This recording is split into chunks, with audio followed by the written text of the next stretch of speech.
All right, folks. Welcome to the Strong for Life podcast. I'm joined today by my client, Brett. Brett's going to share his experience to date in the program. So, Brett, really appreciate you jumping on today, mate. Do you want to tell people a bit about yourself, where you're based, who you are, and we'll go from there. Sure, Connor. Right, my name is Brett, Brett Tannehill. I'm 66 years, well, nearly 67 actually. You start counting when you get to this age.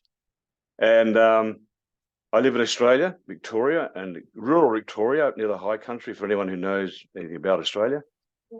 And the reason I jumped in here on this program, having seen Connor's a very nice, subtle sales pitch.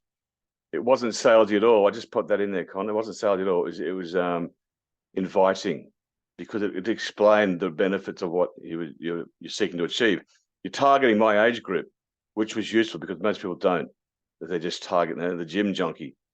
And I'm at a stage of life where I've got no sporting injuries and old injuries that have never really healed properly, but needing to get more flexible. Losing weight was always going to be helpful as well, but the flexibility was my main reason to be involved here. Right, So, right.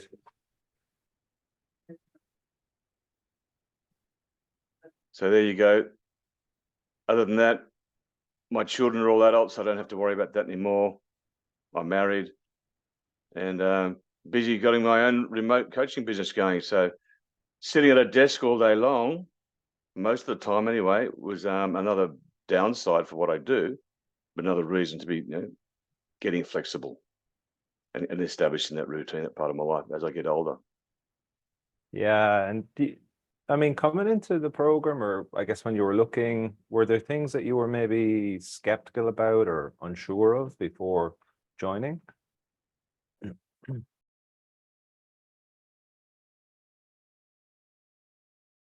You've gone on mute again. There we go. Phone call coming in. Sorry. Skeptical, not so much skeptical, but interested in how it might work, a remote coaching environment. I've been, in my earlier years, been to the gym regularly and then irregularly, but done a lot of sport and been coached in a conventional sense. So remote coaching would have been a new experience. So I guess reservations on how effective it could be, given there's no face-to-face, and how it might be if I needed to speak to someone or have connection with someone if things weren't going okay. That were my main reservations. And other reservations are around, if you get injured in the context of your exercising regime. So what level of support was there in that space? So they were the bigger questions that I had. Yeah, it's really common at the start, I think, because it's quite new for most people, I would say. The people have been to gyms, they might have even done personal training, but doing it online in a remote model is quite different. At what point did you feel, was there maybe a breakthrough, or what was the first experience where you're like, oh, this is actually, I can really feel this is starting to work for me?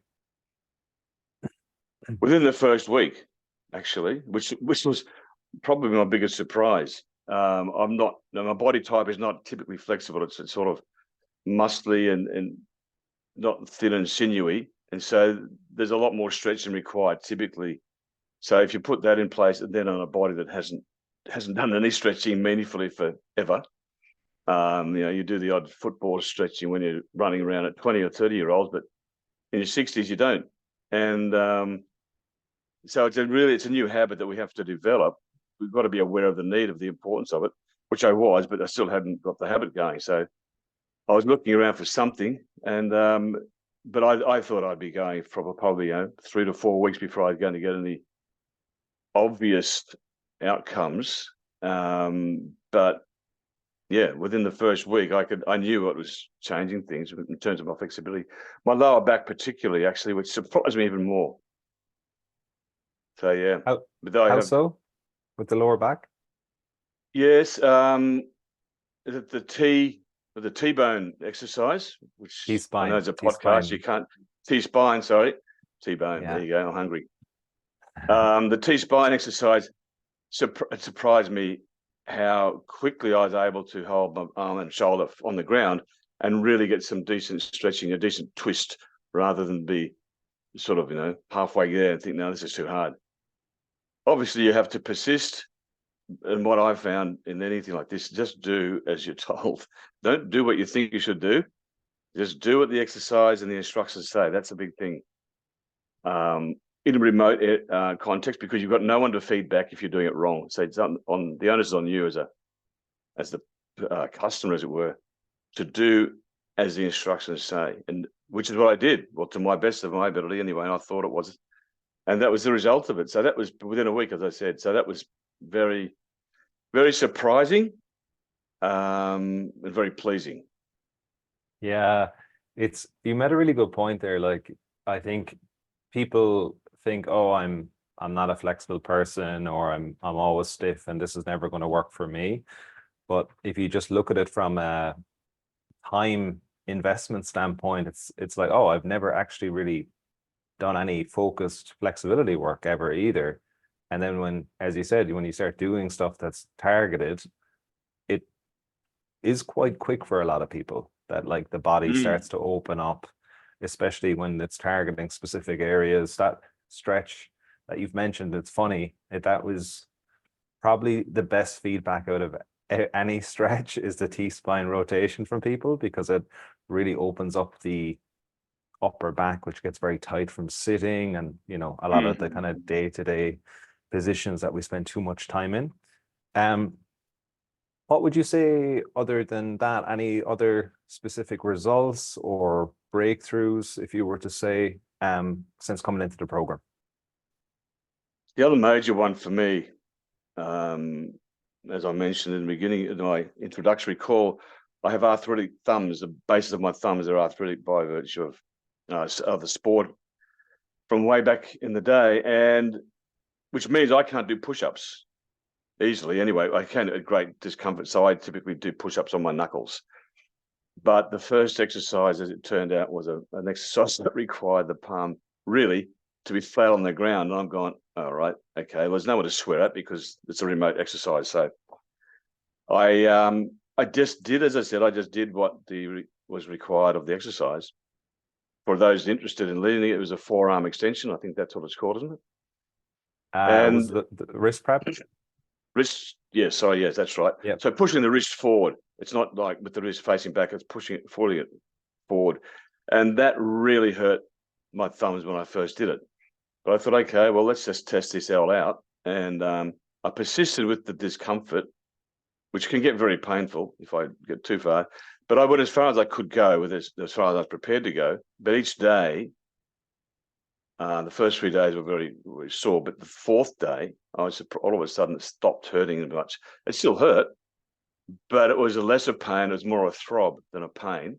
And I can tell you this, they get painful. I can't catch a football, put it that way. So they're buggered.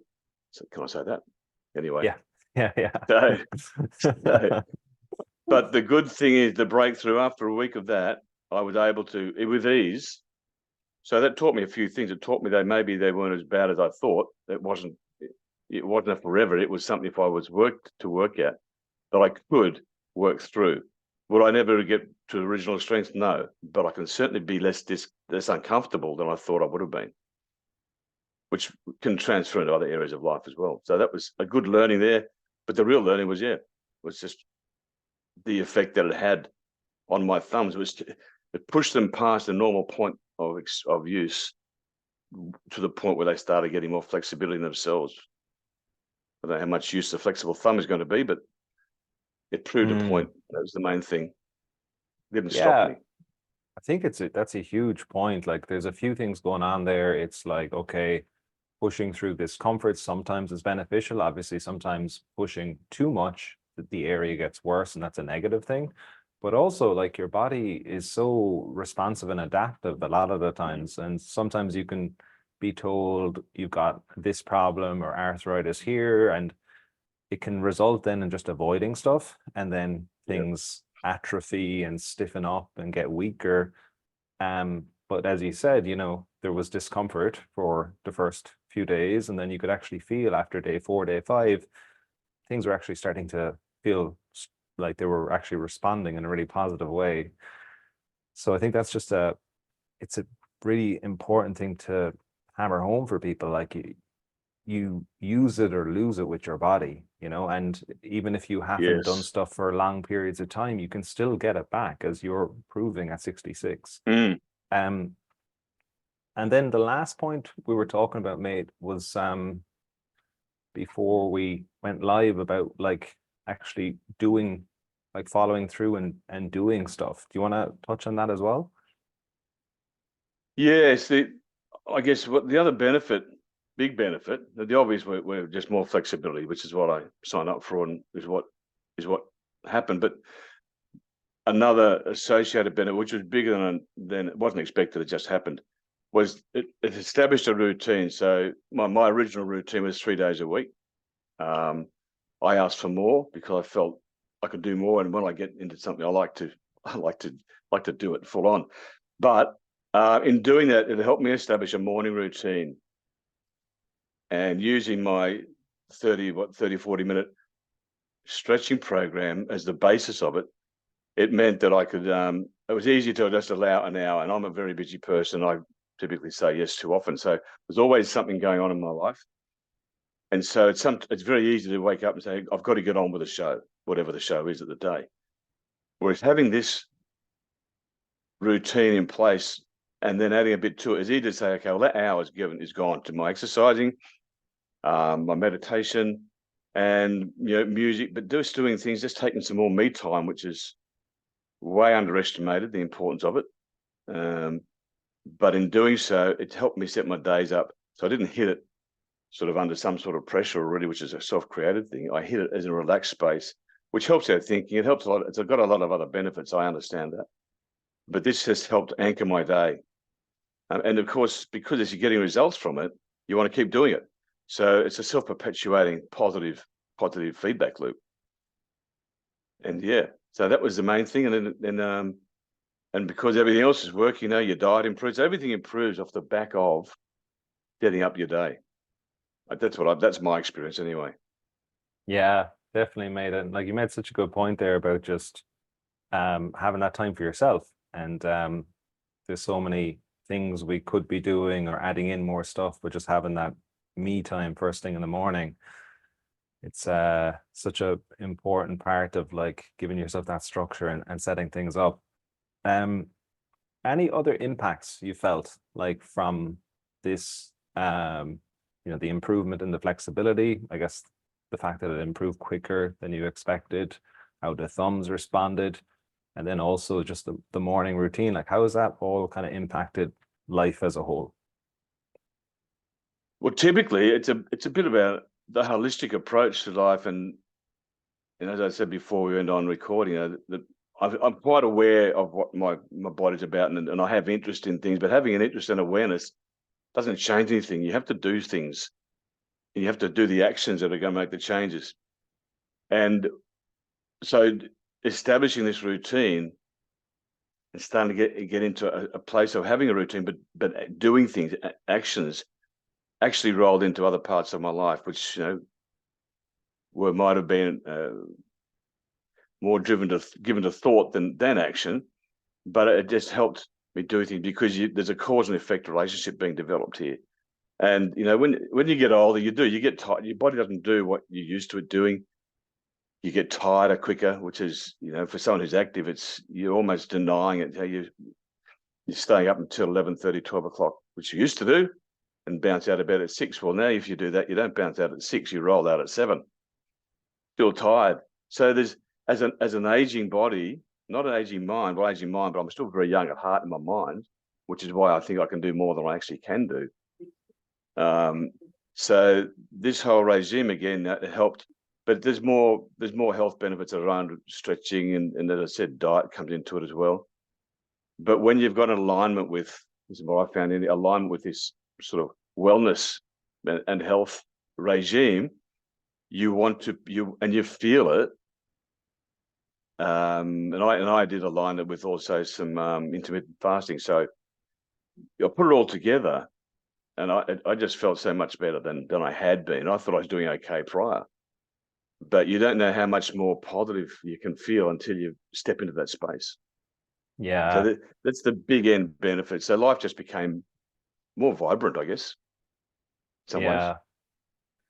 Yeah. And as you're saying there, like you get into that routine with like exercise, and then other things start kind of dominoing off the side of it. It's called like a keystone habit.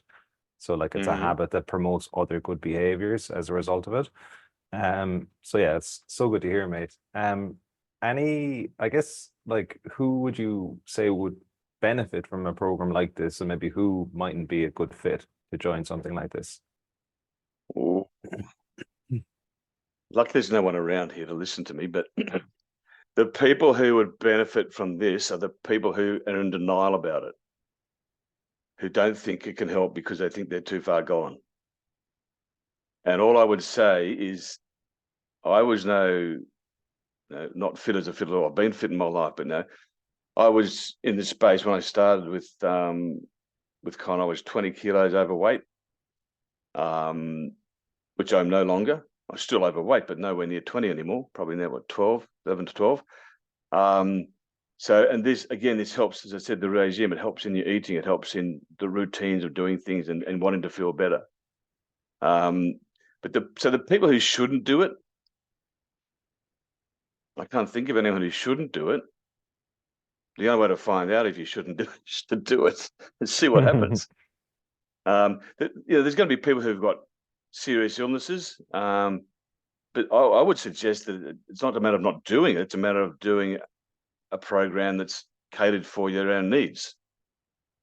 Because if we sit around all day and our joints aren't moving and they start to stiffen up, that just impacts so many things. It impacts just getting up out of a seat at this part of life, and as you're getting older too.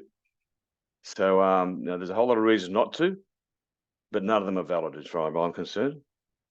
It's a matter of giving it a shot, and you go to where you get to. So well said, mate. There's actually a quote, I think, that's in line with that very nicely. We don't stop playing because we grow old. We grow old because we stop playing. I like that. I Because I like think a that very lot. much. I was talking to Mike yesterday. Mike's 67. He's in the program as well, and we were having a conversation just about a lot of the people around him would be like, you're 67. It's time to maybe just take it easy. Just avoid stuff as opposed to working on them. And then, of course, the more you avoid, you get weaker, you get more compromised, you mightn't have confidence to do stuff, and then your body tightens up even more. So I think it's definitely like you become what you repeat, and you can maintain or, retain a lot of mobility and strength going forwards by consistently showing up like you've just basically gone through today. Yeah, and there's one other thing I didn't mention, which has just struck me then. And one of the reasons that listeners wouldn't know, but now I've moved across the country in Australia to be near a part of the country that has probably got some of the best walking in it, apart from Tasmania, some of the best walking in the mountains and whatnot in the country. And to do that, you have to have a level of fitness. And I wasn't at that level. So I had another driver to sort of get into that place. And I haven't mentioned the arthritic knees. They've both had operations, but there's no pain there at all. And I know that's a part of flexibility, because I've been inflexible and I've had pain in them. Yet the operations were 5-6 years ago now. And I was told I'd have new knees in 3 years. Well, that, as I said, 5 or 6 years ago, there's no new knees here. They're not even looking like getting replaced. So that's all around flexibility. Weight helps, yes, but certainly flexibility of the thigh muscles, particularly, from what I've understood. And some of the stretching that I've done, I can feel the difference. My body, I can feel the difference. And that helps me look forward to that lifestyle that I've just spoke about. Yeah. And then like, even if you're, end up getting surgery, going into that surgery, being fit and strong, it's going to help with your recovery. Or just postpone the surgery longer than you'd need it, rather than going in, having done nothing for years. The risk factors go way up, the recovery is extended. It's going to be much longer for the person as well. Yep. So amazing, man. I don't know of a downside. and I don't know anyone who shouldn't do it. That's good. Amazing, Brett. Well, look, mate, look, it's just been so good to catch up and hear your experience. And yeah, really appreciate you taking time out of your schedule. I know you're a very busy guy. Also it's late for you or later for you as well. So yeah, I appreciate you jumping on today, mate. No, you're very welcome, Colin. Thank you very much indeed. Good luck to Awesome, mate. everyone who's doing it.